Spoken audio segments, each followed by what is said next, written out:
Assalamualaikum warahmatullahi wabarakatuh. Waalaikumsalam warahmatullahi wabarakatuh. Waalaikumsalam warahmatullahi wabarakatuh. Bismillahirrahmanirrahim. Alhamdulillahirabbil alamin. Wassalatu wassalamu ala sayyidina Muhammadin wa ala alihi washabihi ajmain. Asyhadu an la ilaha illallah wa asyhadu anna Muhammadar Rasulullah. Amma ba'du, pertama-tama bersyukur kepada Allah. Salawat dan salam untuk Rasulullah sallallahu alaihi wasallam. Mari sama-sama ikhlaskan niat mencari ilmu karena Allah dan berdoa, Rabbi zidni ilman warzuqni fahman. Hari ini Pak Dadang akan membahas semantik Al-Quran. Apa sih semantik Al-Quran itu? Nah, karena itu nanti tolong perhatikan penjelasan Pak Dadang dengan seksama. Namun sebelum dilanjutkan, ada dua kata kunci yang harus Anda ingat ya. Dan nanti di akhir kuliah harus bisa memahami ya kata kunci tersebut. Yang pertama adalah well tan song. Ya, silakan diulang. Well tan song. Well tan song. Ya, silakan dibuka mikrofonnya. Well tan song. Well tan song.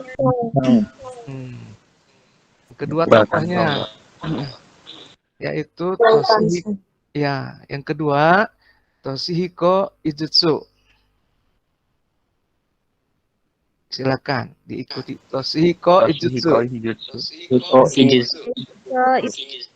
Ijutsu. Nah, itu ya. Baik, sekarang perhatikan slide berikut ini. Semantik Al-Quran. Apa sih semantik Al-Quran? Kita mulai dari pertanyaan seperti itu.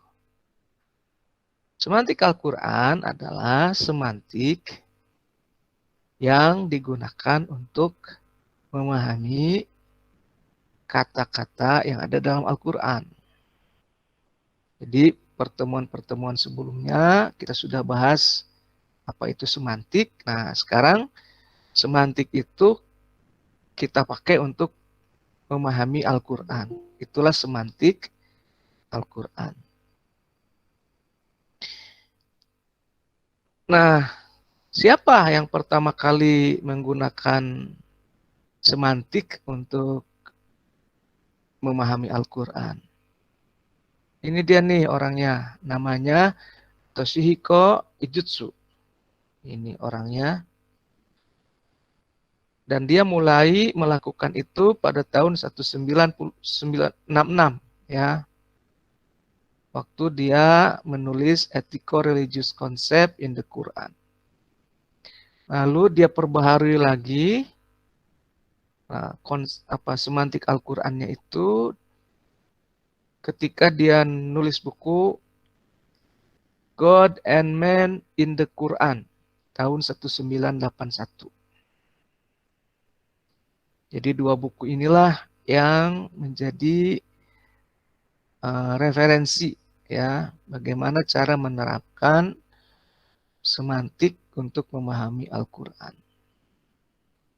Kalau Anda butuh referensi semantik Al-Quran, ya silakan beli dua buku ini. Dan sudah diterjemahkan ke dalam bahasa Indonesia. Jadi bisa lebih mudah untuk dipahami. Sekarang kita lanjutkan kuliah kita dengan pertanyaan lain. Siapa sih Toshihiko Ijutsu itu? Toshihiko Ijutsu ini seorang dosen ya, di Universitas Keiko di Jepang, dan dia ahli bahasa. Dia hafal dan menguasai 10 bahasa termasuk bahasa Arab. Dia adalah orang yang pertama kali menerjemahkan Al-Quran ke dalam bahasa Jepang dari bahasa Arab pada tahun 1958.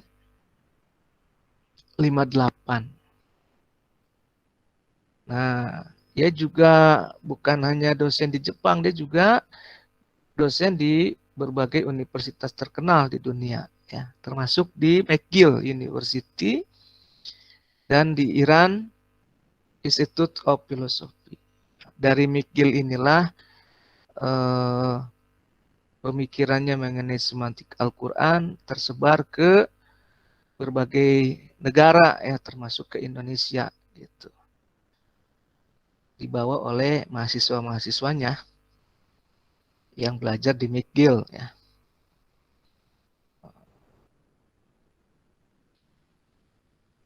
Nah, apa ide utama Ijutsu?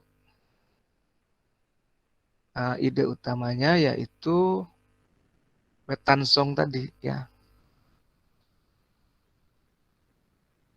Nah, pertanyaannya kemudian apa itu Wetansong?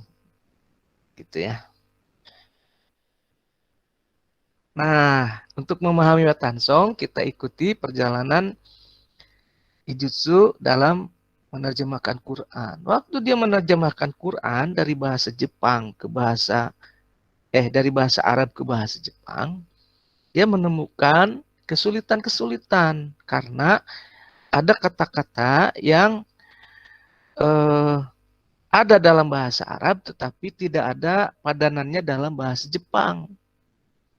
Misalnya kata kufur. Kata kufur itu kan artinya dua, yaitu tidak percaya tetapi juga berarti tidak berterima kasih. Nah, di Jepang itu nggak ada tuh satu kata yang menggambarkan sekaligus dua hal tadi, yaitu tidak percaya dan tidak berterima kasih. Gitu. Jadi dia mengatakan sulit ya menerjemahkan Al-Quran ke dalam bahasa Jepang itu karena ada kata-kata yang tadi yang tidak ada padanannya dalam bahasa Jepang. Lalu dia mulai berpikir, kenapa ya susah gitu. Kenapa ada kata-kata yang sulit untuk diterjemahkan. Akhirnya dia menemukan bahwa kenapa ada kata-kata yang sulit untuk diterjemahkan, karena ternyata setiap kata itu mewakili satu alam pikiran tertentu, ya, milik pengguna bahasa tersebut. Jadi orang Jepang dengan bahasa Jepangnya itu punya alam pikiran tertentu, sedangkan orang Arab dengan bahasa Arabnya punya alam pikiran yang berbeda, gitu. Perbedaan alam pikiran inilah yang menyebabkan kata-kata itu sulit untuk diterjemahkan satu sama lain, gitu. Nah, kata Ijutsu, penelitian semantik itu pada dasarnya adalah upaya untuk mencari alam pikiran di balik setiap kata-kata yang dalam bahasa Jermannya disebut Wetansong, ya. Karena gurunya Ijutsu ini Profesor Lewis Baden itu orang Jerman, gitu. Jadi kata dia yang menyebabkan satu kata susah diterjemahkan ke dalam bahasa lain itu karena kata itu mengandung Wetansong yang nggak ada di bahasa yang lain, gitu ya. Wetansong itu artinya alam pikiran atau wawasan, gitu, atau perspektif lah, gitu. Nah, saya kasih contoh misalnya. Kalau saya mengatakan semur jengkol sama Anda, ya Anda pasti paham. Kenapa? Karena orang Indonesia tahu semur jengkol dan pernah merasakan, ya khususnya orang Jawa lah. sama orang Sumatera. Tapi kalau semur jengkol itu harus diterjemahkan ke dalam bahasa Jepang atau bahasa Inggris atau bahasa di Eropa, misalnya bahasa Jerman, bahasa Spanyol, ya itu sulit. Kenapa? Karena semur jengkol itu ada di wetansong kita, ada di alam pikiran kita, ada di wawasan kita orang Indonesia, tetapi nggak ada di wetansongnya orang Jepang, orang Inggris, sama orang Eropa. Mereka nggak kenal namanya semur jengkol. Karena itu kalau kita disuruh menerjemahkan semur jengkol ke dalam bahasa Jepang atau bahasa Inggris atau bahasa Jerman, pasti kesulitan gitu. Karena di bahasa-bahasa tersebut tidak ada tuh dalam wetansong mereka yang namanya semur jengkol itu nggak ada. Gitu. Nah, dengan penjelasan yang saya sampaikan barusan, mudah-mudahan Anda paham apa itu wetansong. Nah, karena itu kata si Toshihiko Ijutsu, penelitian semantik pada dasarnya adalah penelitian untuk mencari wetansong atau cara pandang atau alam pemikiran di balik setiap kata. Gitu. Kalau objeknya kata-kata dalam Al-Quran, berarti kita harus mencari wetansong di balik setiap kata yang ada dalam Al-Quran. Nah, contoh misalnya ya, kata jahiliyah. Bagi kita, bagi wetansongnya orang Indonesia, jahiliyah itu artinya bodoh ya. Karena itu kalau ada Abu Jahal berarti orangnya bodoh. Nah, dan kalau ada istilah Arab jahiliyah berarti Arab yang bodoh gitu. Padahal yang dimaksud bukan itu gitu. Dalam wetansongnya Al-Quran dan orang-orang Arab pada saat Al-Quran diturunkan, jahiliyah itu bukan lawan atau antonim atau tadad dari ilmu. Ya, jahiliyah itu bukan lawan dari tahu atau mengetahui, tetapi dia lawan dari al-hilmu. Ilmu itu artinya stay cool. Ya, orang yang tenang, bijaksana, penuh perhitungan dalam menghadapi masalah. Gitu. Karena itu jahiliyah itu bukan kategori intelektual, tetapi kategori emosional. Jadi bukannya bodoh secara intelektual, tetapi tidak matang secara emosional. Gitu. Kalau hilm itu artinya orang bisa menahan diri, bijaksana, tetap tenang dalam berbagai situasi, maka orang jahiliyah itu kalau orang Indonesia bilang tuh senggol bacok gitu. Kesenggol sedikit marah, kadang-kadang sampai bacok gitu. Kalau orang Sunda bilang itu harung gamprung, sahau kadua gaplok gitu. Cepet marah, cepet tersinggung gitu. Tidak bijaksana menghadapi situasi. Jadi Abu Jahal itu bukan orang yang bodoh, tetapi orang yang tadi yang reaktif, yang gampang tersinggung dan mengikuti letupan-letupan emosional yang ada dalam dirinya. Itu contoh ya. Nah, jadi selama ini ternyata kita mengartikan kata jahiliyah itu secara keliru gitu. Karena tadi perbedaan wetansong kita dengan wetansong Quran dan orang-orang Arab saat Quran diturunkan. Ya. Nah, ini jahal itu bukan bodoh melainkan reaktif karena ia adalah kebalikan dari kata al-hilm yang berarti proaktif. Jadi jahal ini tidak berkaitan dengan kebodohan atau ketidakcerdasan seseorang, melainkan berkaitan dengan ketidakmatangan atau ketidakmampuan seseorang untuk mengendalikan emosi-emosi yang bergolak dalam dirinya. Nah, wetan song ini biasanya berubahnya sedikit-sedikit nih, seiring dengan perkembangan kedewasaan suatu bangsa gitu. Tetapi kadang-kadang terjadi juga perubahan yang cepat. Seperti yang terjadi di dunia Arab saat Quran diturunkan gitu. Karena ada faktor X ya.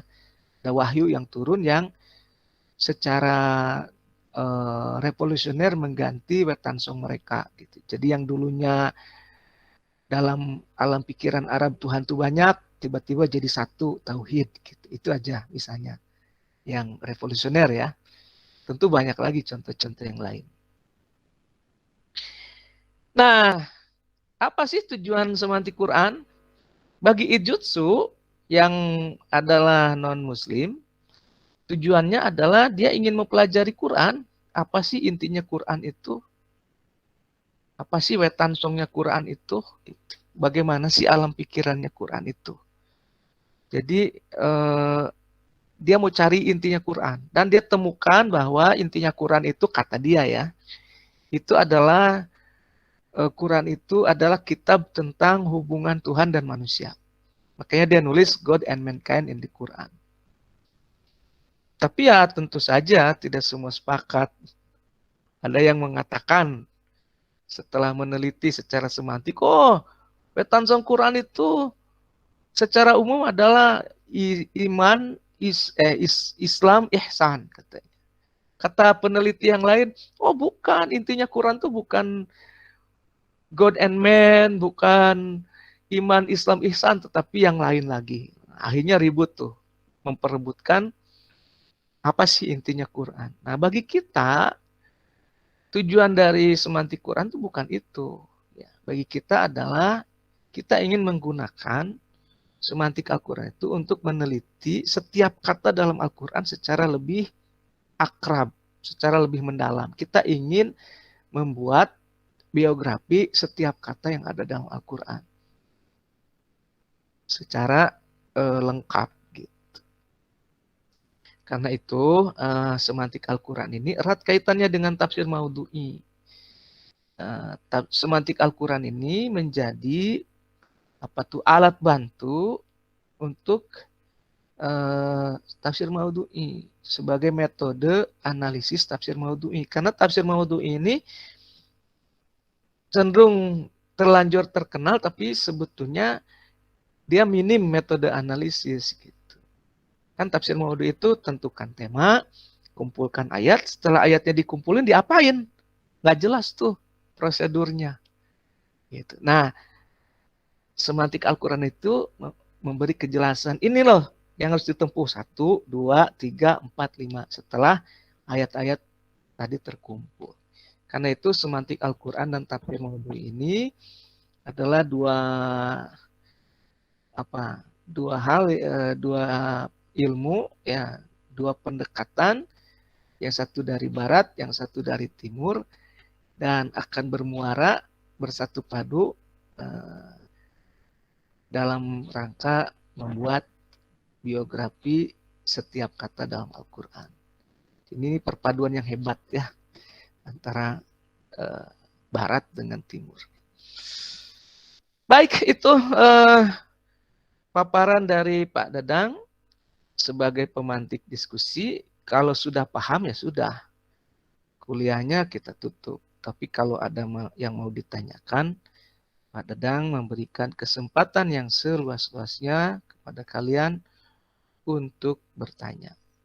Silakan kalau ada yang mau bertanya.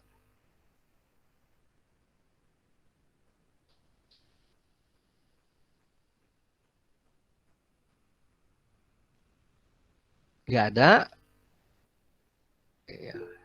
Izin bertanya mungkin Pak kalau diperkenankan. Silakan Dalfa. Mohon maaf. Mangga Teh Zon. Itu dulu. Siapa tadi yang bertanya? Saya juga mau bertanya. Tapi tadi Muhammad dulu Teh. Muhammad Putu An-Nasr. Baik Pak. Sebelumnya mohon izin Pak, ingin bertanya berkaitan dengan apa namanya materi yang tadi sempat Bapak sampaikan gitu ya. Eh, Berkaitan dengan Al-Quran mungkin saya semantik Al-Quran. Kalau tadi saya tidak salah Bapak menyampaikan eh, bahwa Weltan Songnya itu intinya Quran itu datang untuk apa namanya mengubah gitu ya. Ada proses mengubah Weltan Songnya dari masyarakat Arab seperti itu. Dan disebutkan juga barusan bahwa Weltan Song itu bisa berubah secara perlahan-lahan. Nah, mungkin itu gimana maksudnya gitu Pak? Apakah sama dengan contoh-contoh yang kemarin gitu? Ketika apa namanya kata-kata mempengaruhi pemikiran dan lain sebagainya? Mungkin itu aja Pak. Terima kasih. Ya, itu sama dengan yang kemarin. Jadi kita kan sudah sampai pada satu kesimpulan bahwa kata-kata itu kalau dia bisa mengubah alam pikiran, maka dia akan bisa mengubah kenyataan.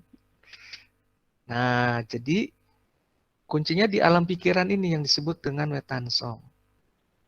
Nah, perubahan alam pikiran suatu bangsa yang menggunakan satu bahasa itu biasanya lambat. Oh iya. Tetapi Iya. kadang-kadang terjadi revolusi kalau terjadi faktor X ya, ada tekanan dari luar seperti saat Quran turun gitu. Oke. Ya, gitu ya. Oh, iya. Kan orang Arab wetansongnya Tuhan tuh banyak gitu. Tiba-tiba Quran Iya. mengajarkan Tuhan itu satu. Lalu terjadi gegar budaya. Tapi pikiran mereka berubah. Oh iya ya, Tuhan itu satu. Ya, akhirnya berubah secara drastis gitu. Dalam Iya. waktu 23 tahun aja. Yang itu nggak mungkin kalau nggak dirubah oleh Quran tuh nggak mungkin gitu. Pasti lama gitu. Ya. Oh iya. Silakan Zalfa. Terima kasih Pak. Oh sama-sama. Mana Dalfa itu? Iya Pak. Mohon maaf Pak. Jadi saya Dalfa kan atau tadi Zalfa? sempat opsional Pak. Saya tuh kadang dipanggil Dalfa, Zalfa, Jalfa. Saya juga bingung Pak. Oh, kamu bingung apalagi saya ya. Iya Pak. Ya, silakan pertanyaanmu apa? Jadi kan Pak, tadi kan disebutkan bahwasannya ada penerjemah Al-Quran ya dari Jepang itu Pak dan bukan Muslim gitu Pak. Jadi pertanyaan saya, apakah terjemahan tersebut bisa diterima oleh Muslim sebagai terjemah Quran itu sendiri dan barangkali bisa dijadikan pedoman, atau apakah itu hanya dijadikan sebagai pandangan dunia global mengenai Al-Quran gitu Pak? Ya, Oke. Terjemahannya akurat. Terjemahannya Ijuz itu akurat dan penelitiannya religious concept in the Quran, God and Man in Quran itu keren banget gitu. Jadi kalau pencari kebenaran sejati ya pasti akan menemukan kebenaran. Cuma belum dapat laporan aja kalau dia masuk Islam gitu. Tapi hasil penelitiannya luar biasa. Dan kita sebagai orang Islam ya nggak lihat apa dia Muslim atau enggak. Yang penting kan penelitiannya benar gitu. Dan metodenya yang dilakukan benar. Gitu. Gitu Zahpa. Bagus iya, banget Pak. itu karyanya. Soalnya Pak kan saya teh pas semester 1 gitu, kayak ada sejarah ulumul Quran gitu, katanya pernah ada gitu dari kaum yang lain gitu, bukan non Muslim menerjemahkan Al-Quran dan katanya dihukum gitu, dipotong tangannya barangkali karena kepanatikan atau gimana gitu. Dan saya kira nggak ada lagi yang berani gitu. Ya itu kan zaman dulu ya. Dia kan melakukannya abad ke-20. Tahun berapa tadi? 1958. Gitu. Iya Pak, terima kasih. Ya, sama-sama. Siapa tadi selanjutnya? Yang tadi Lidah udah itu. Oh ya, silahkan. Mana? Nida, ya silakan Nida.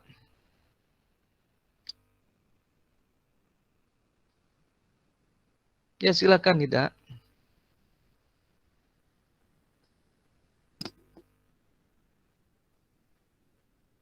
Apa sinyalnya ya?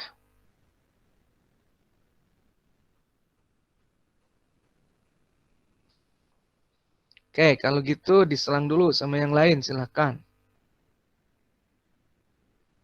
Kalau ada yang mau bertanya.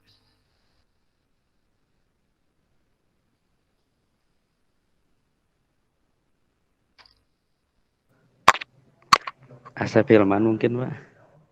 Ya, silakan Sep. Ini gak tahu pertanyaan, gak tahu apa sih Pak. Jadi yang saya dengar ya apa tuh wetan song itu yang saya tangkap mungkin contoh kan tadi dicontohkan seperti kata jahiliyah, kemudian kayak jengkol gitu Pak ya. Jadi yang nggak ada di negara tersebut. Contoh kan tadi kata Bapak si jengkol itu nggak ada mungkin di Amerika atau nggak ada di mana gitu kan di negara yang lain. Nah, kalau saya nangkapnya berarti saya nyimpulin kayak gini Pak Bati, wetan song itu adalah menerjemahkan suatu kata dalam bahasa Arab kemana mungkin yang bisa dipahami di negara tersebut, seperti itu mungkin atau seperti apa Pak? Bukan. Tugas semantik itu adalah memperkenalkan satu kata dari bahasa Arab ya. Semantik Quran itu ya, memperkenalkan satu kata dalam Al-Quran yang berbahasa Arab sebagaimana itu dipahami oleh orang Arab gitu. Waktu Quran turun. Gitu. Contoh, misalnya kita sering dengar kan, jangan fitnah aku loh. Tahu nggak kamu, fitnah itu lebih kejam daripada pembunuhan. Al fitnah tu asyaddu minal qatl. Fitnah lebih kejam daripada pembunuhan. Jadi fitnah dalam wetan song kita itu artinya kita membicarakan kebohongan mengenai orang lain. Padahal dalam wetan songnya Al-Quran, fitnah itu artinya menyiksa. Al-fitnatu asyadu minal qatli artinya kalian dulu kafir Quraisy menyiksa kami 13 tahun di Mekah itu lebih kejam daripada kami sekarang yang memerangi kamu di perang Badar gitu. Ya kalau kalian bilang kami memerangi kamu itu kejam ya dulu kalian menyiksa kami 13 tahun itu lebih kejam loh dari apa yang kami lakukan. Kami mah gentle gitu. Nah itu jadi kata-kata dalam Al-Quran itu harus disampaikan, harus diajarkan dengan wetan songnya. Jangan kata-katanya dari Al-Quran, tapi wetan songnya wetan song Indonesia. Casing Quran dalamnya itu Indonesia gitu. Kayak bungkusnya bungkus pizza, tapi dalamnya bandros gitu. Jangan sampai begitu. Ya, hari bungkus ngaranna pizza ti Itali pas dibuka teh bandros. Bandros Mang Udin. Jangan sampai begitu. Itu Asep. Tahu bandros kan Asep? Tahu Pak, suka Iya. juga. Iya. Ya kalau bandros terus gitu. Berarti kembali wetan song itu kayak yang Bapak bahas di awal gitu Pak ya. Jadi menyampaikan satu kata itu dengan maksud yang sebenarnya yang muradnya Al-Qur'an gitu. Itu Ya, bukan Pak? ya, gitu. Iya, gitu. Itu Sep. Pertanyaan lain?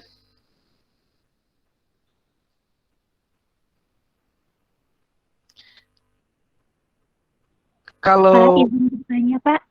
ya silakan Nilda. Jadi gini Pak, kalau misalkan Waltangson itu maksud yang disampaikan dari Al-Quran itu yang pas awal-awalnya itu Pak, kenapa masih masih terjadi perubahan-perubahan yang sedikit itu Pak? Di mana perubahan-perubahan sedikit? Itu tadi Pak ada di yang slide Bapak tampilkan. Oh iya. Iyalah terjadi perubahan. Masa nggak berubah? Nah, tugas kita tuh mengembalikan perubahan itu ke misalnya kata takwa. Kata takwa itu kan berubah ya. Dulu tuh takwa itu takut. Sekarang takwa itu taat. Ya taat itu buah dari takut gitu. Tapi kalau takutnya nggak diajarin disuruh taat, ya kemungkinan besar tidak akan taat. Apa buktinya? Contoh nih, kalau khutbah, saya khutbah. Ya ayuhan nas, ittaqullaha haqqa tuqatih, wa la tamutunna illa wa antum muslimun. Hei orang-orang yang beriman. Hei manusia, bertakwalah kepada Allah dengan sebenar-benarnya takwa. Karena surga disediakan bagi orang-orang yang bertakwa. Takwa adalah imtisalu awamirillah wa ijtinabu nawahi. Takwa adalah melaksanakan perintah Allah dan menjauhi larangannya. Pas pulang, sendalnya hilang. Ini diajarin takwa tapi nggak takut ya, masih nyemil sendal gitu. Ya, kenapa? Karena khotibnya cuma ngomong takwa itu taat. Tidak mengatakan, hei manusia, bertakwalah kepada Allah, takutlah kepada Allah yang melihat kamu setiap saat walaupun orang lain tidak lihat kamu. Jadi kenapa gagal? Karena ketika ngomongin takwa itu diajarin orang-orang itu untuk taat, tetapi tidak diingatkan tentang takutnya kepada Allah. Ada pergeseran tuh dari kata takwa, ya. Geser dari takut ke taat. Padahal kalau udah takut sama Allah pasti taat, gitu. Takutnya itu nggak diajarin, gitu. Nah, kita harus kemudian ketika menggali semantik Al-Quran itu ngingetin lagi, takwa itu bukan hanya sekedar taat, tapi harus takut. Taat itu buahnya aja, gitu nanti ngobrolnya. Contoh lain, ini Hilda ya. Dengerin nggak Hilda nih? Dengerin Pak. Ya, contoh misalnya, sholat. Apa sih sholat itu? Sholat adalah aqwalun wa af'alun muftatahatun bit takbir wa muhtatamatun bis salam. Benar nggak? Benar. Benar. Makanya orang merasa sudah sholat kalau Allahu Akbar gitu. Allahu Akbar gitu salam kan. Gak masalah di dalamnya ngelamun yang macam-macam. Kenapa? Karena gitu diajarinnya. Padahal sholat itu secara semantik artinya doa. Doa itu artinya minta. Apa yang diminta? Nggak tahu. Oh, nggak tahu juga sholat itu artinya doa.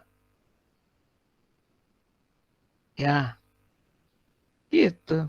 Nah, karena itu banyak orang nggak khusyuk. Kenapa? Karena nggak tahu kalau sholat itu minta.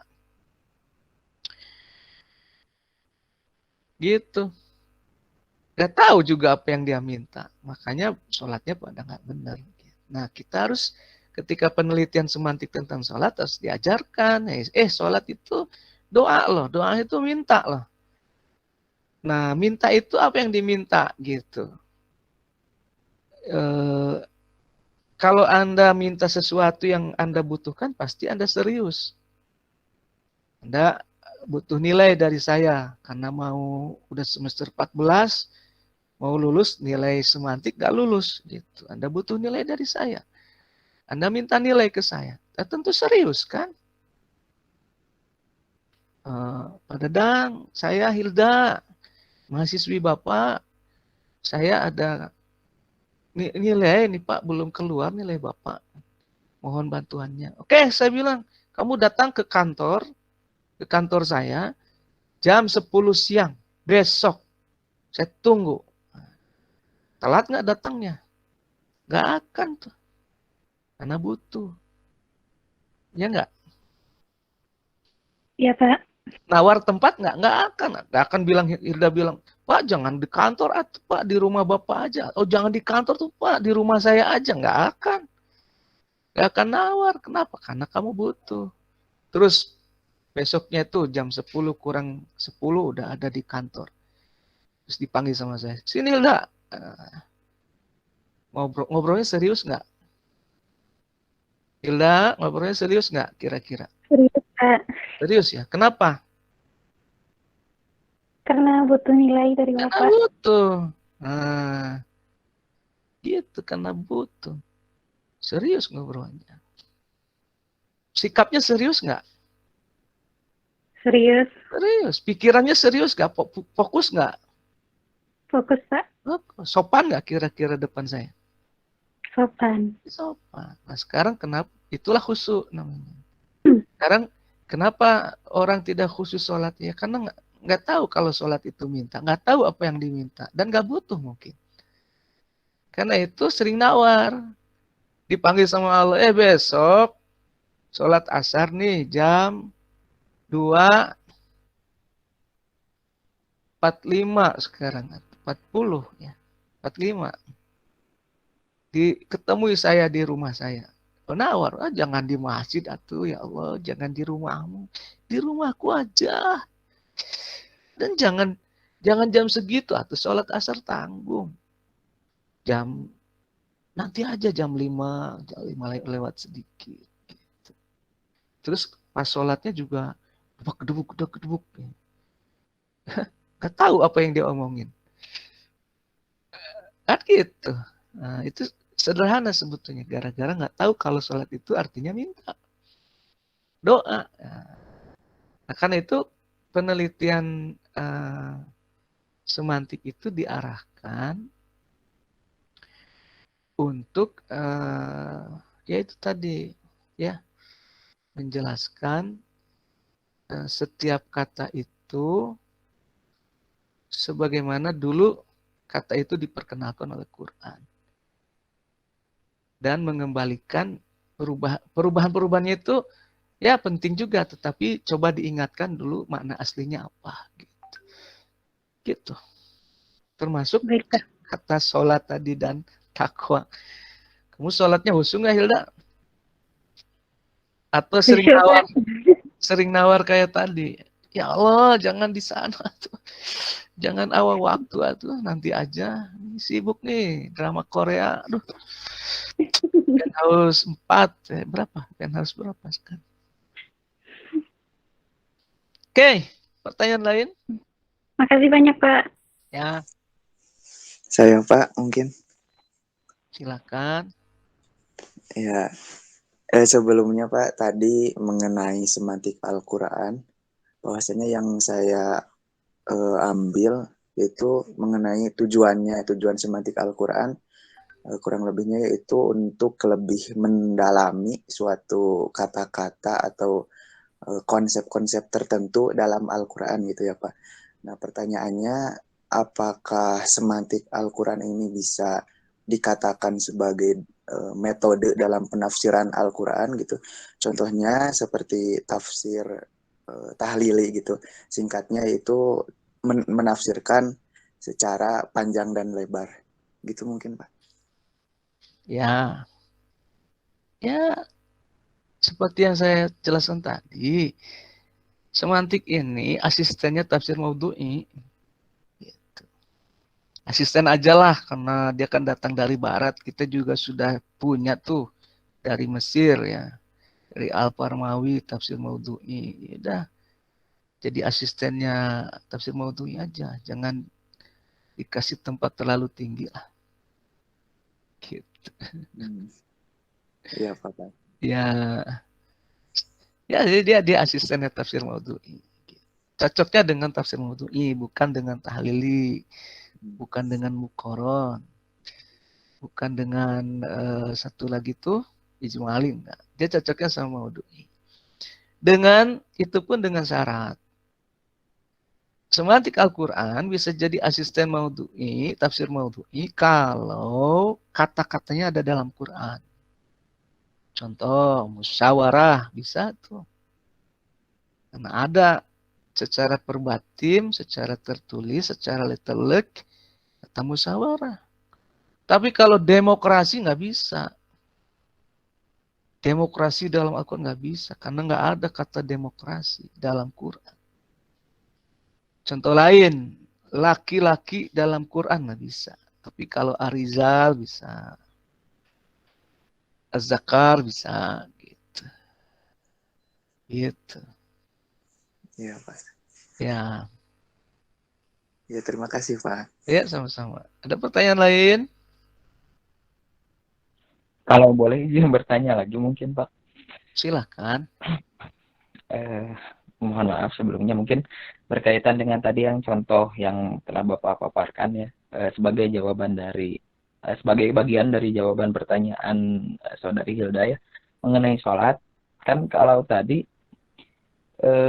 salah satu sudut pandangnya sudut apa namanya penyimpulannya kalau saya berarti kalau sholat itu kan istilahnya mengembalikan pemahaman terhadap terminologi yang ada dalam Al-Quran gitu ya, sholat pada arti bahasa yang sebenarnya gitu ya, arti ya dalam bahasa Arab gitu, artinya doa seperti itu. Nah, tapi kalau misalnya saya jadi teringat contoh yang waktu itu Bapak berikan tentang motor Pak, tentang motor itu kan kalau misalnya di waktu itu Bapak katakan di syair-syair Arab itu bebas, artinya bebas ya dimaknai sebagai hujan gitu, hujan yang menumbuhkan pepohonan dan lain sebagainya gitu kan motor itu. Sementara di dalam Al-Quran kan hanya apa namanya pada yang berkonotasi negatif kan seperti itu Pak ya, berorientasi negatif si kata motor itu. Nah, apakah dapat disimpulkan juga bahwa Al-Quran itu dalam hal ini gitu ya, dalam konteks motor meluruskan penggunaan yang salah gitu dalam bahasa Arab atau seperti apa Pak? Enggak, Mungkin terima kasih. enggak meluruskan, dia pakai aja. Dan itu berhak Oh, Al-Quran begitu. oh baik. Gitu. Ya, Dan sholat itu kenapa artinya doa? Karena kata Quran doa. Khud min amwalihim shadaqatan tutahhiruhum wa tuzakkihim biha wassalli alaihim. Ya. Ambillah dari harta mereka sedekahnya untuk membersihkan mereka dan harta mereka, dan doakanlah mereka. Inna sholataka sakanun lahum. Sesungguhnya doamu akan menjadi ketenangan buat mereka. Jadi sholat itu ya doa. Kata siapa? Kata Quran. Okay. Gitu. Makanya semantiknya semantik Al-Quran, bukan semantik syair jahiliyah gitu. Oh iya. Berarti dalam artian memang itu menggunakan saja gitu Pak ya untuk istilah motor itu. Memang Quran lebih cenderung menggunakannya untuk yang negatif-negatif gitu. Quran ngambil cangkangnya diisi yang lain gitu. Nah, kita nggak punya hak untuk itu. Misalnya kayak tadi, cangkangnya diambil tuh, fitnah. Tapi diisi dengan yang lain. Kenapa kita nggak berhak? Karena kita mau menggali isi Quran yang sebenarnya gitu. Quran sebagaimana yang diinginkan oleh Quran, bukan Quran sebagaimana yang diproyeksikan oleh kita. Baik. Ya, terima kasih. Sama-sama. Jelas ini udah jelas. Kalau udah jelas, ya sudah. Kalau belum, ayo silahkan ditanya. Kudu digeberken gitu. Biar ada jawabannya.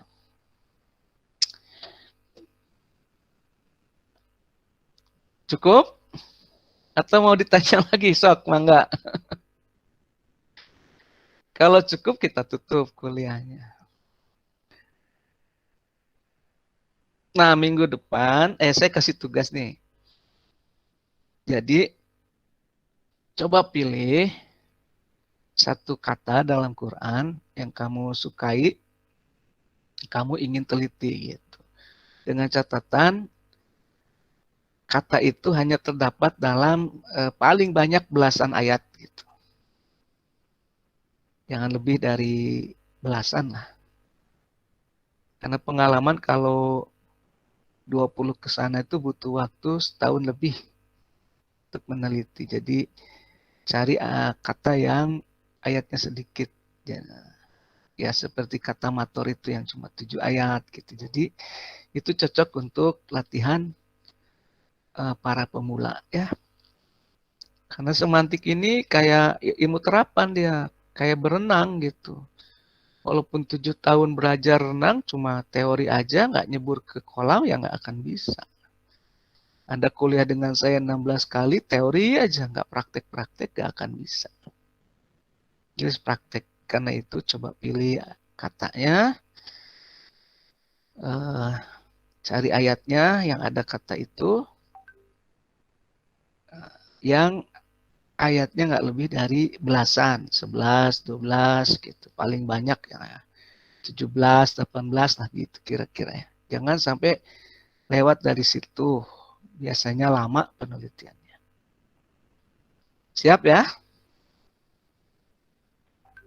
Siap? Baik, Pak. Ya. Baik, Pak. Ya. Masih ada yang mau ditanyakan? Nggak ada? Cukup? Cukup bagi saya. Oke, kalau cukup kita tutup ya kuliah kita ini dengan doa kifaratul majelis. Subhanakallahumma rabbana bihamdika asyhadu an la ilaha illa anta astaghfiruka wa atubu ilaik.